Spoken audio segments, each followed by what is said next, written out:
The dust has barely settled, but you're only as good as your next. 2025 draft behind us. At number 1, the presumptive top overall pick cemented shortly thereafter in the form of Cam Ward. Going number 2, not the team that was sitting at 2 after a trade. It's Travis Hunter down to Duval and Abdul Carter shoring up an edge for the New York Football Giants at number 3. We are on to the next. And by the next, I mean next year's draft. Ryan Wilson's way too early look at your 2026 mock. And don't take it personally if you see your team. This is just reverse order of the odds to win the Super Bowl this coming season.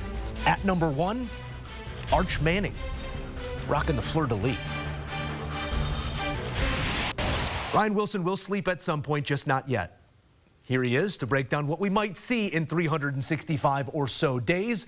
After a long weekend of breaking down what we saw in 2025, on to 2026. And we start at the top with Arch Manning, who may or may not come out after his first year as a full-time starting quarterback for the Texas Longhorns. Why do you think Arch is such a hook, line, and sinker there at 1? Hey, Joe, good to see you. Since I saw you what feels like 15 minutes ago, way too early is important to stress. And before we go forward, I want to go back May 1st, 2024. I did the way too early segment with you. Here's who I had going first overall, Shedeur Sanders. But Travis Hunter going second, Michael Williams going third. He ended up going 11th. JTT was on that list. Carson Beck, Will Johnson ended up being a second-round pick. Cam Ward going 9th, first overall pick. And finally, Tyler Booker rounded out the top 10. He went 12th overall, so not too bad. So maybe Arch Manning comes out. This feels like a layup. And the New Orleans Saints connection, obviously, you talk about his grandfather and Archie Manning, who played there back in the 70s and 80s. And Arch Manning is something that his uncles are not, in that he's insanely athletic, in addition to having that big arm, a little bigger, a little more physical. Had an opportunity to play at times last year when Quinn Ewers was banged up, and he looked pretty good. So if he does indeed decide to come out, it'll be a talking point for the next 12 months or so, so we can look forward to that. But he's a really good football player, and I feel much better about him than I did 12 months ago about the top of the class. That also included names like Carson Beck. We weren't quite sure if Cam Ward was going to make the progress he did. And, of course, Shedeur Sanders, number 1 overall at the time, ended up going 144 overall by the time it was all said and done.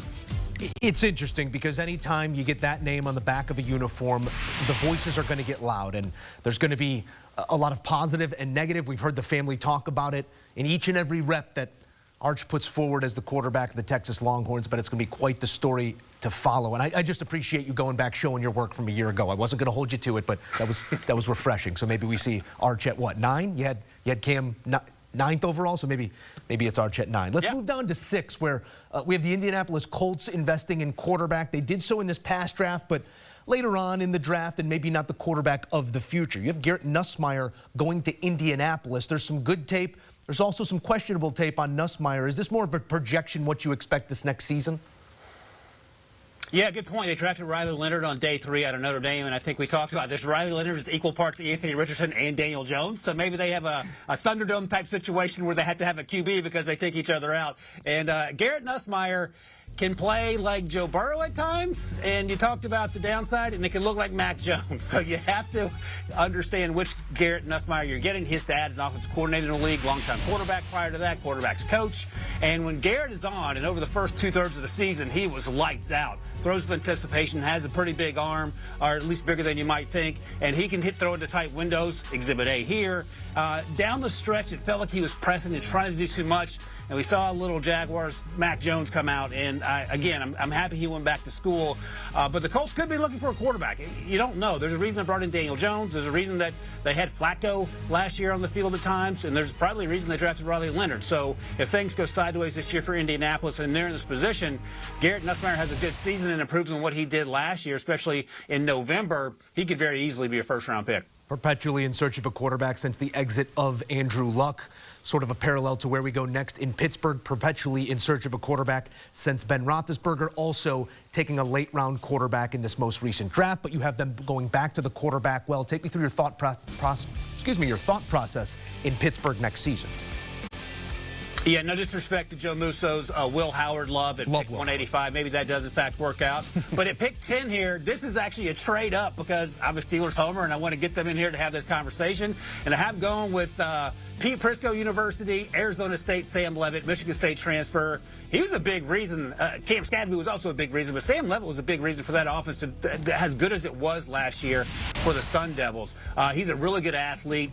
He actually he impressed me, with his ability to throw the ball down the field, hang in the pocket, has a pretty big arm, and then the athleticism I talk about, he can get outside the pocket and win that way. And that feels like the way the NFL quarterback position is going, right? Big arm, able to make plays out of structure, and then if you need to run, you can do that. And if he has a big year and builds on what he did last season, there's no reason that he can't be in the first-round conversation, given what we saw in 2024, and hopefully the arrow's pointing up as we head into 2025 for Sam Leavitt. Yeah, we sat at this very desk I sit at right now and talked about some players that even went undrafted that we had first-round grades on, or guys that had to wait to the third that were supposed to be top 10 picks. And it's all about what you put on tape here with the opportunities you still have out in front of you. There's some great tape on Jeremiyah Love out of Notre Dame, and I want to pull at that string next here because it's running back in the top 10, and it's something that we're still getting comfortable with, but something that's becoming more and more in vogue. What did you see in his most recent season, banged up but still balling for Notre Dame, and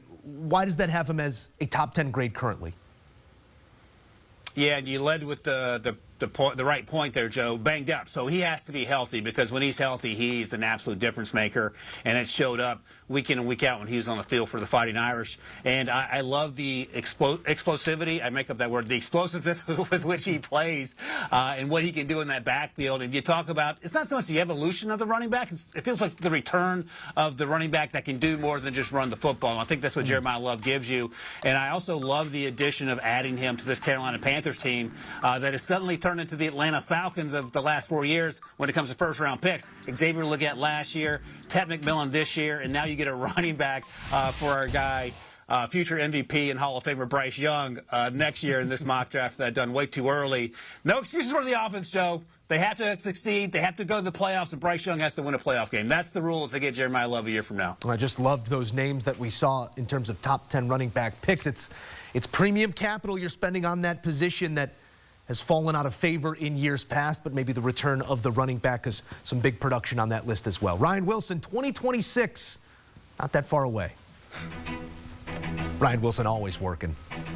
You can catch in-depth conversations on With the First Pick, our guy, joined by Rand Carthon, as they break down all the latest picks for the future of your franchise. Download, subscribe, and enjoy With the First Pick.